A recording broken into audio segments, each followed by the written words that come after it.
Dear friends, good morning all of you. Welcome back to my channel. आप सब लोग कैसे हैं? मैं आशा करता हूं आप सब लोग अच्छे होंगे, मस्त होंगे, एकदम दुरुस्त होंगे। ठीक है, आज हम क्लास 9th का चैप्टर नंबर 6 है, रेखा एवं कोण की स्टार्टिंग कर रहे हैं, जिसमें हम रेखा और कोण से संबंधित कुछ चर्चा करने वाले हैं। ठीक है, आइए देर किए बिना स्टार्ट करते हैं। तो ये रहा आपका, लिख रखा है मैंने पहले से आपका चैप्टर का नाम। ठीक है, रेखा एवं कोण। तो पहले जानेंगे कि रेखा क्या होती है। तो रेखाएं जो होती हैं, दो बिंदुओं को मिलाने वाली, ठीक है, दो बिंदुओं को मिलाने से जो एक सीधी लाइन बनती है, ठीक है, उसको क्या कहते हैं? रेखा कहते हैं। और रेखाएं दो प्रकार की होती हैं, वक्र रेखा और सरल रेखा। ठीक है, जैसे वक्र कोई जैसे इस तरह से कोई रेखा है, गोल या टेढ़ी मेढ़ी रेखा होती है, उसे क्या कहते हैं? वक्र रेखा। और ये जो सीधी रेखा है इस तरह से, इसे क्या कहते हैं? इसे कहते हैं या सरल रेखा कहते हैं, सरल रेखा, या फिर क्या कहते हैं? ऋणजु रेखा, ऋणजु रेखा। ठीक है, सरल रेखा या ऋणजु रेखा कहते हैं। ठीक है, और ये क्या है? आपकी वक्र रेखा है। कैसी है? वक्र रेखा। ठीक है, अब कोणों की बात करें। ठीक है, तो कोण जो है, कोण कोण कई प्रकार के होते हैं। ठीक है, जैसे आपके 0 डिग्री से बड़े, 0 डिग्री से बड़े, और 90 डिग्री से छोटे, 0 डिग्री से बड़े। ऐसे कोण जो 0 डिग्री से कैसे हों? बड़े, 0 डिग्री से बड़े हों, परंतु 90 डिग्री से कैसे हों? छोटे। मतलब 0 डिग्री से कैसे हों? बड़े, और 90 डिग्री से कैसे हों? छोटे। तो ऐसे कोणों को क्या कहते हैं? न्यून कोण कहते हैं। क्या कहते हैं? न्यून कोण कहते हैं, न्यून कोण कहते हैं। ठीक है, और जो है 90 डिग्री का कोण है, 90 डिग्री के कोण को क्या कहते हैं? समकोण कहते हैं। ऐसा कोण जो कितना हो? 90 डिग्री का हो। ऐसा कोण जो कितना हो? 90 डिग्री के बराबर हो, उसे क्या कहते हैं? समकोण कहते हैं। ठीक है, समकोण कहते हैं। फिर करते हैं कि इससे बाद, मतलब जो 90 डिग्री से बड़े कोण हैं, ठीक है, उन्हें क्या कहते हैं? जो 90 डिग्री से बड़े होते हैं परंतु 180 डिग्री से छोटे होते हैं, ऐसे कोणों को हम क्या कहते हैं? ऐसे कोणों को हम अधिक कोण कहते हैं। तो देखिए, 90 डिग्री से बड़े मतलब कोण कैसा होगा आपका? 90 डिग्री से तो बड़ा होगा। ठीक है, यहाँ लिखेंगे 90 ग्रेटर देन, ठीक है, 90 लेस देन क्या हो गया? कोण, और फिर लेस देन क्या हो जाएगा आपका? 180 डिग्री। तो ये क्या होगा? इसका मतलब है इधर जिधर नोक रहती है वो क्या होता है? उधर छोटी संख्या होती है। तो ये 90 डिग्री कोण की तरफ मुंह खुल रहा है, इधर देखो यहाँ कोण की तरफ नोक है, और 180 की तरफ मुंह खुल रहा है। तो इसका मतलब है कि ये जो कोण है वो क्या है? 90 डिग्री से बड़ा है, परंतु 180 डिग्री से छोटा है। तो ऐसे कोण जो 90 डिग्री से कैसे हों? बड़े हों, किंतु 180 डिग्री से छोटे हों, ऐसे कोणों को हम कहते हैं क्या? अधिक कोण। तो यहाँ इनको लिख देंगे यहाँ अधिक कोण। ऐसे कोणों को हम अधिक कोण कहते हैं। ठीक है, फिर देखिएगा 180, फिर 180 डिग्री के कोण को क्या कहेंगे? ठीक है ना, तो 180 डिग्री के कोण को जो जिसकी माप कितनी होती है? 180 डिग्री होती है, ऐसे कोण को हम सरल कोण या ऋणजु कोण कहते हैं। तो ये हो जाएगा आपका 180 डिग्री का कोण कैसा हो? 180 डिग्री के बराबर हो। कैसा हो? 180 कोण कैसा हो? 180 डिग्री के बराबर हो। तो इसे क्या कहते हैं? सरल कोण, सरल कोण या ऋणजु कोण कहते हैं। सरल कोण या ऋणजु कोण कहते हैं। ठीक है, सरल कोण या ऋणजु कोण कहते हैं। फिर ऐसे कोण जो 180 डिग्री से बड़े हों, ठीक है, उन्हें क्या कहेंगे? ठीक है, तो देखिए उनको भी, जो कोण 180 डिग्री से बड़े होते हैं परंतु 360 डिग्री से छोटे होते हैं, ऐसे कोणों को हम कहते हैं बृहत कोण। तो यहाँ लिख रहे हैं हम, कोण कैसा होना चाहिए? कोण होना चाहिए आपका 360 डिग्री से तो छोटा होना चाहिए, और 180 डिग्री से कैसा होना चाहिए? बड़ा। 180 डिग्री से बड़ा, 360 डिग्री से कैसा हो? छोटा। तो ऐसे कोणों को क्या कहेंगे हम? ऐसे कोणों को कहते हैं हम बृहत कोण। क्या कहते हैं? बृहत कोण। फिर बात करें कि 360 डिग्री के कोण को क्या कहेंगे? तो 360 डिग्री के कोण को कहते हैं हम संपूर्ण कोण। ऐसा कोण जिसकी माप कितने डिग्री हो? 360 डिग्री हो, उसे कहते हैं हम संपूर्ण कोण। संपूर्ण कोण। ठीक है, तो ये हमने, ये कोण जो है आप पहले पिछली कक्षाओं में भी पढ़ाए हैं। ठीक है, इसका रिवीजन हो गया आपका। अब वो कोणों की बात यहीं समाप्त नहीं होती, कोण और भी होते हैं। तो कोण, चलिए अब कोण रेखाओं के आधार पर देखेंगे हम कि जब दो समांतर रेखाओं को कोई तिर्यक रेखा काटती है तो कई प्रकार के कोण बनते हैं, जैसे अंतःएकांतर कोण, बाह्य एकांतर कोण, शीर्षाभिमुख कोण, संगत कोण। ठीक है, तो आइए समझते हैं। जैसे यहाँ ले लेते हैं, दिख रहा है ना पर्याप्त। तो ये जो है आपकी एक सीधी रेखा है, ठीक है, मानते हैं इसका नाम क्या है? एल है। ठीक है, और ये कोई दूसरी सीधी रेखा है, ठीक है, इसका नाम क्या है? इसका नाम एम है। तो यहाँ रेखा एल और एम एक दूसरे को कहाँ? बिंदु ओ पर क्या कर रही हैं? प्रतिच्छेद कर रही है। ठीक है, इंटरसेक्ट कर रही हैं, अर्थात काट रहे हैं। तो यहाँ चार कोण बन रहे हैं। कितने कोणों का निर्माण हो रहा है? 4 कोणों का। देखिए, एक तो ये रहा, और दूसरा ये रहा, तीसरा ये, चौथा ये, ठीक है, नाम दे रहे हैं 1 2 3 4। देखिए यहाँ जो है जब दो सीधी रेखाएं एक दूसरे को किसी बिंदु पर प्रतिच्छेद करती हैं तो 4 कोण बनते हैं। इन 4 कोणों में 2 कोण बराबर होते हैं। इनके अपोजिट कोण कैसे होते हैं? बराबर। तो ये देखिए एक का अपोजिट, एक ऊपर की ओर है 2 इसके नीचे। देखिए ये 3 इधर को है तो इसका अपोजिट, इसकी उल्टी साइड में कौन सा है? अपोजिट साइड में 4 है, ठीक है। तो कोण जो है 1 बराबर किसके होगा? कोण 2 के बराबर होगा। ये कोण 3 जो है वो कोण 3 किसके बराबर होगा? कोण 4 के बराबर होगा। क्यों? क्योंकि ये कोण है शीर्षाभिमुख कोण। क्या कहते हैं ऐसे कोणों को? शीर्षाभिमुख कोण कहते हैं, ठीक है। तो लिखेंगे ये है शीर्षा, चूंकि कैसे कोण है?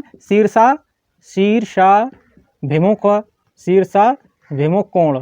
शीर्षाभिमुख कोण है। कैसे कोण है? शीर्षाभिमुख। ये भी कैसे हैं? ये भी शीर्षाभिमुख कोण है, शीर्षाभिमुख कोण, ठीक है। मैं आशा करता हूं कि आपको अच्छे से ये समझ में आए होंगे कि ये शीर्षाभिमुख कोण है। अब बात करते हैं कि जब दो समांतर रेखाओं को कोई तिर्यक रेखा काटती है तो कितने कोण बनते हैं। इसको यहाँ लिख ले रहे हैं। जैसे देखिए आपकी एक समांतर रेखा है, इसका नाम क्या है? L। दूसरी समांतर रेखा है क्या? ये है आपकी M, ठीक है। और एक तीसरी एक रेखा है, वो इन दोनों समांतर रेखाओं को काट रही है, जिसका नाम क्या है? N, ठीक है। यहाँ हम देख रहे हैं कि रेखा L और M को रेखा N काट रही है। तो इस तरह से 8 कोण बनते हैं। देखिए पहला कोण यहाँ 1 और ये 2 और ये आपका 3 और ये 4 या 5 और ये वाला 6 और ये 7 और ये आपका 8। कितने कोण बन रहे हैं? 8 कोण बन रहे हैं, ठीक है। इनमें कोण 3 और कोण 6, मतलब कोण 3 और कोण 6 बराबर हैं। कोण 3 और कोण 6 बराबर हैं। क्यों बराबर हैं? क्योंकि इन कोणों को कहते हैं अंतः एकांतर कोण। कैसे हैं? चूंकि ये अंतः एकांतर कोण है, अंतः एकांतर कोण, ये अंतः एकांतर कोण है। कैसे कोण है? अंतः एकांतर कोण है। और अंतः एकांतर कोण जो होते हैं वो बराबर होते हैं। तो 4 और 5 भी कैसे कोण है? अंतः एकांतर कोण है। तो कोण 4 और 5 भी कैसे होंगे? बराबर। ये यहाँ चूंकि ये भी कैसे हैं? अंतः एकांतर कोण है, यही लिखा जाएगा सेम, ठीक है। और ये जो है कोण 1 और 8, ये क्या है? बाह्य एकांतर कोण है। कोण 1 और 8, कोण 1 बराबर कोण 8, चूंकि ये है बाह्य एकांतर कोण, बाह्य एकांतर कोण है, बाह्य एकांतर कोण। इसे मिटा दे रहे हैं इधर का, ठीक है। बाह्य एकांतर कोण है। कैसे कोण है? बाह्य एकांतर कोण है, ठीक है। अब ये देखें कोण 1 और 8 बाह्य एकांतर है, कोण 2 और 7 भी कैसे हैं? बाह्य एकांतर हैं। तो कोण 2 बराबर कितना हो जाएगा?